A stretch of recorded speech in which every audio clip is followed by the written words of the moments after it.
Hi everyone, our lesson for today is about grade 6 math, quarter 3. That is about calculate speed, distance, and time. First, i-define muna natin kung ano yung speed, distance, and time.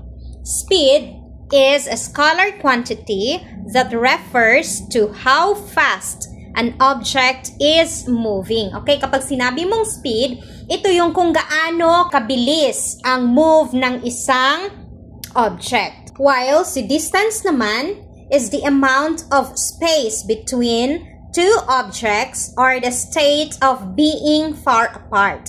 Okay, so si distance naman, ito yung distansya ng dalawang objects. So for example, andito ang aking pentel pen, whiteboard marker, and then nandito yung ball pen. Itong space between itong dalawang objects, ito yung tinatawag nating distance. Si time naman is the measured or measurable period during which an action, process, or condition exists or continues. Ang time is ito yung oras, kung gaano kahaba ang oras na na-take ng isang object from its starting point to its end point. So, kung ilang oras ang na-consume niya from the start to finish. Okay, so yun ang time natin.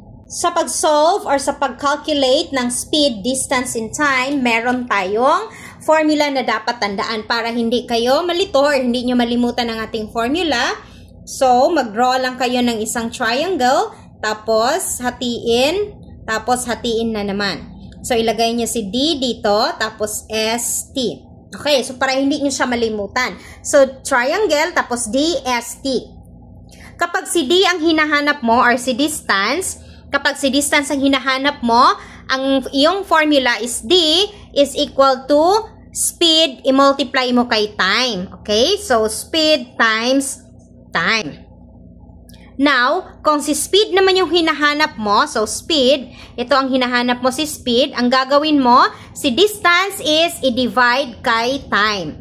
So, distance divided by time.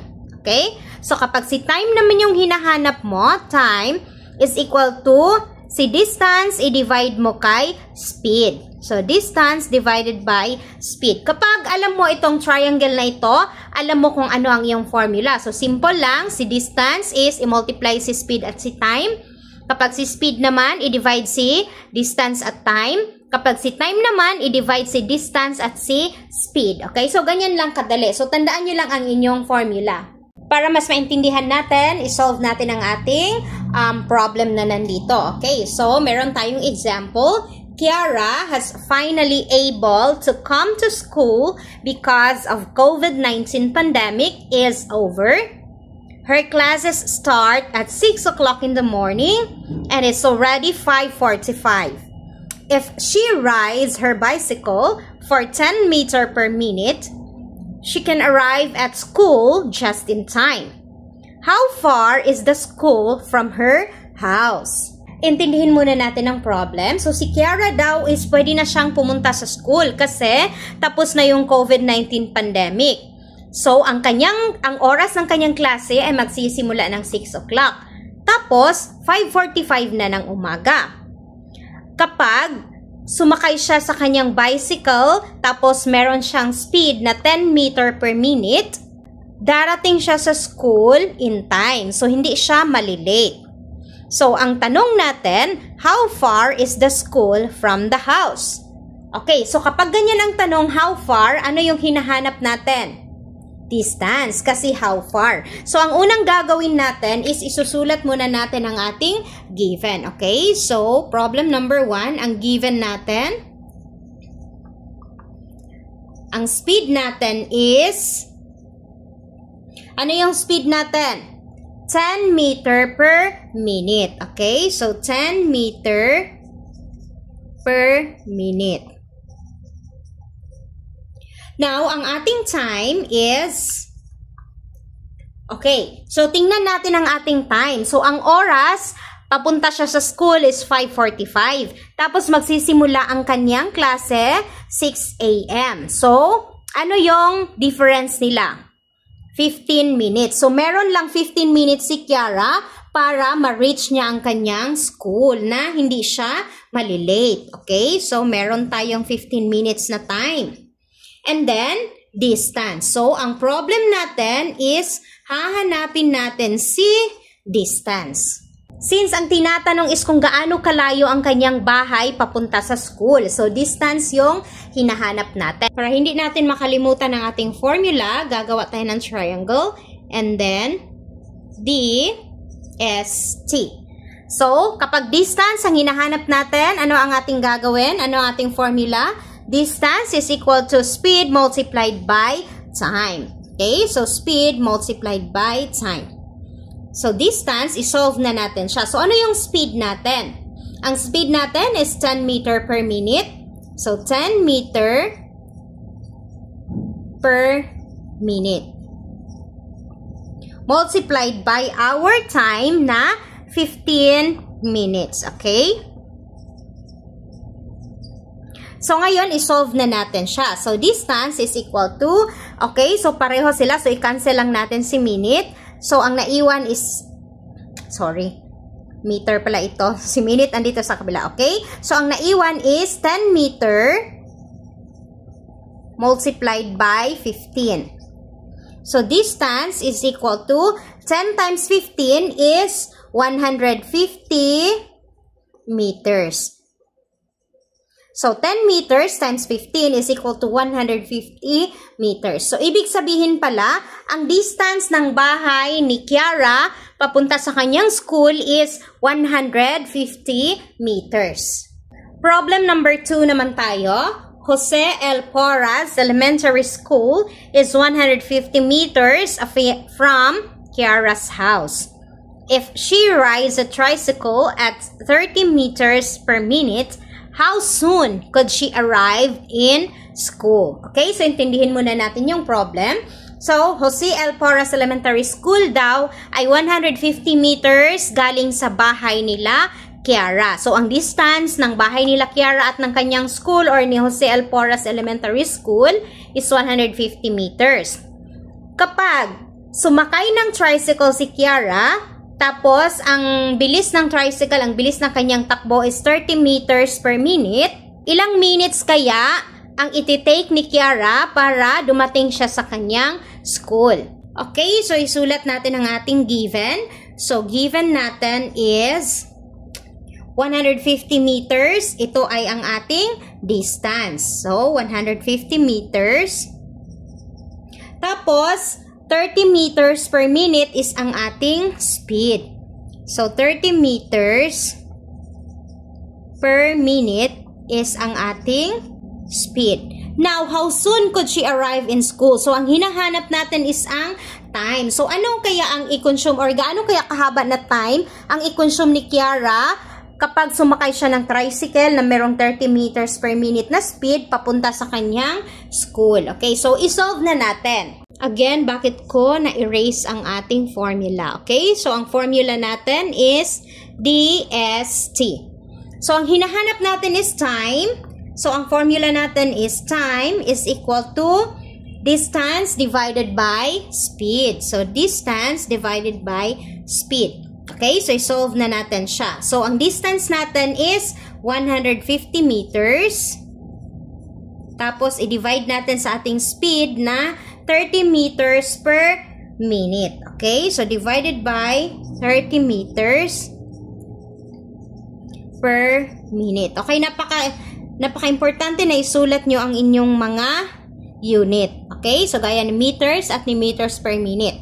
So, ngayon, isolve na natin siya. So, i-cancel lang natin si meters. So, si minute na lang yung naiwan. So, 150 divided by 30. Okay? So, kung hindi nyo alam kung paano mag-divide, so, 150 divided by 30 is equal to 5. 5 times 0 is 0. 5 times 3 is 15. Subtract. So, 150 is minus 150 is 0. So, ang sagot natin is 5 minutes. Okay? So therefore pala, ang time na i-consume ni Kiara kapag sumakay siya ng tricycle na merong 30 meters per minute na speed at ang layo ng kanyang bahay papunta sa school is 150 meters, ang iti-take niya na time is 5 minutes lamang. So mabilis lang siyang darating sa kanilang school. Example number 3 tayo. Kiara walked 150 meters for 25 minutes from school going to home. Nawala si 2. What was her speed? Okay, so si Kiara daw naglakad ng 150 meters sa loob ng 25 minutes galing sa school papunta sa kanyang bahay. So ano daw yung speed ni Kiara? Okay, so isusulat natin ang ating given. So ang given natin are 150 meters is ang kanyang distance. So, 150 meters. And then, 25 minutes is ang kanyang time. So, 25 minutes. So, ang hinahanap natin is ang speed ni Kiara. Or kung gaano kabilis ang paglalakad ni Kiara galing sa kanyang school papunta sa kanilang bahay. Ang formula sa pagkuha ng ating speed is equal to, so speed, si distance i-divide kay time. So, distance divided by time. Okay, so i-solve na natin. So, distance is 150 meters. Tapos, i-divide natin kay time na 25 minutes. 25 minutes. Okay, so isolve lang natin. So, 150 divided by 25 is equal to 6. 6 meters per minute. Okay, so huwag kalimutan ng ating unit kasi kapag mali ang inyong unit, mali din yung inyong sagot.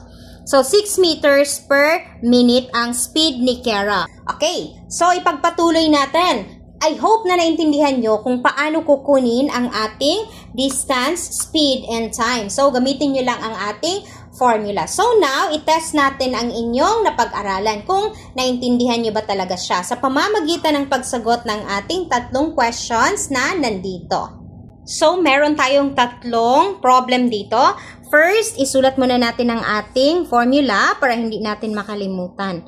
Okay, so, DST. So, question number 1, ang kanyang given, ang speed niya is 80 km per hour. Ang kanyang distance is 10 km. So, ang hinahanap is ang time. So, ano yung formula natin sa time? Time is equal to distance divided by the speed. Okay, so ang distance natin is 10. I-divide natin si 80. So, isolve lang natin siya para makita natin. So, 10 divided by 80.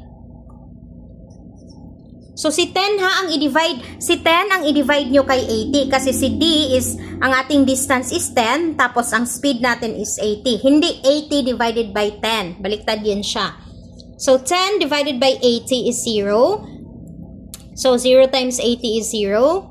Okay, so pwede rin kayong dumiretso na maglagay ng decimal point. So, 0, so 10. 10 minus 0 is 10. Tapos, magdagdag tayo ng decimal point at 0. Okay, so we bring down si 0.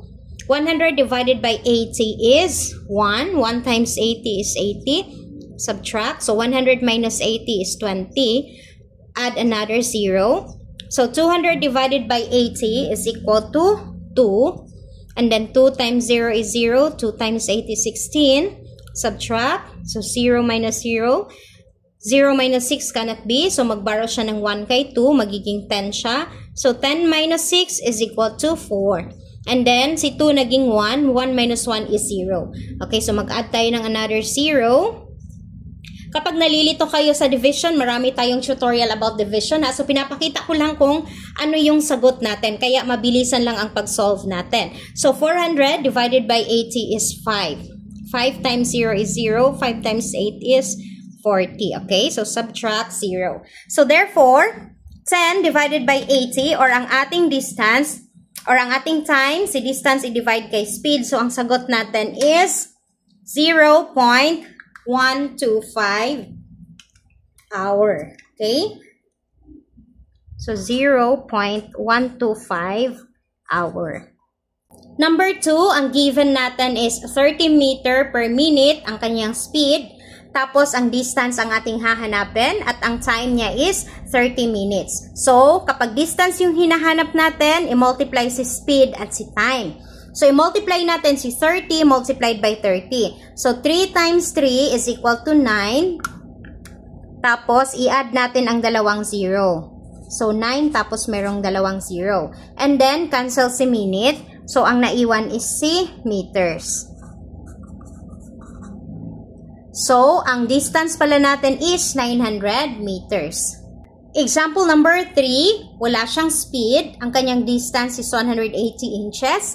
Tapos, ang time is 15 seconds. Kapag speed ang hinahanap, i-divide natin si distance kay time. Okay, so si distance is 180, i-divide natin sa 15. Okay, so isolve lang natin siya. 180 divided by 15.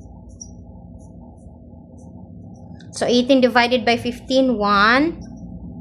Okay, so again, pinapakita ko kung paano natin kukunin ang sagot ha. So, hindi ito tutorial ng division. Kung gusto nyo ng hindi mabilis na pag-divide, so tingnan nyo lang ang ating mga tutorial. So, 8 minus 5 is 3, bring down 0.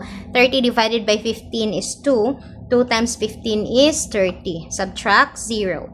So, 180 divided by 15 is 12. Okay, so ang speed pala natin is 12 inches per second. Okay? So, ito na yung sagot natin. Okay, so ganyan lang kadali mag-calculate ng speed, distance, and time. Basta tatandaan nyo lang ang ating formula na nandito. So, DST. That's all for today's video, guys. Sana may natutunan kayo sa ating lesson for today. See you on our next lesson. Bye!